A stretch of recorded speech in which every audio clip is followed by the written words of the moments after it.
4 வருஷத்தில் ஒரு செடி ஒன்று 50 கிலோ 60 கிலோக்கு மேலே காய்க்கும்.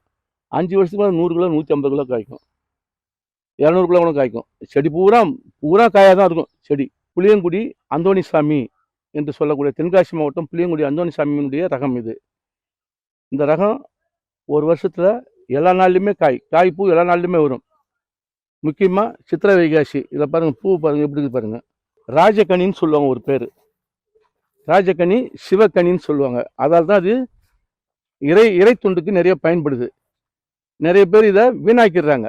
அதாவது பழமான பின்பு காயாவது இந்த எலுமிச்சை தான், ஊறுகாய். 15 அடிக்கு ஒரு மரம் கன்று வாங்கி நட்டுட்டிங்கன்னா 2 வருஷத்துலேயே காய்க்குது. 2-2.5 வருஷம் காய்ப்பு வந்துடும். மற்ற கனிகளை போல் இல்லாமல் இந்த பழம் 10 நாளைக்கு வச்சுன்னு விற்கலாம். தானாக பழுத்துனா மரத்துலேருந்து கொட்டிக்கும். முத்தி போச்சுன்னா ஒரு மினுமினுப்பு வரும். அப்போ பறித்து வச்சிட்டோம்னா ஒரு வாரம் நின்று பழுக்கும், அடுத்த ஒரு வாரம் நின்று விற்கலாம். இதில் வீணாக போகிற பொருள் ஒன்றுமே கிடையாது.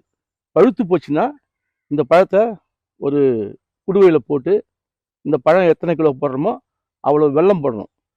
அதாவது நாட்டு சக்கரைன்னு சொல்லுவாங்க. நாட்டு சக்கரை விலை கொஞ்சம் கூட இருக்கும். கரும்பு வெள்ளத்தை வாங்கி பொடியாக்கி அதில் போட்டு கலந்து 3 மாதத்துக்கு வச்சிட்டிங்கன்னா அது பீஜாமிர்தம் ஆகிடும். காய்கள்லாம் இதெல்லாம் வந்து 1 மாதத்து பிஞ்சு.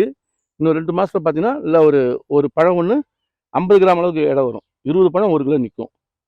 இதே நல்ல வெய்ய காலத்தில் பார்த்தீங்கன்னா 1 கிலோ 150 ரூபா 160 ரூபாய்க்கு மேலே போச்சு. போன வருஷம் 160 ரூபாய்க்கு மேலே விற்றான்.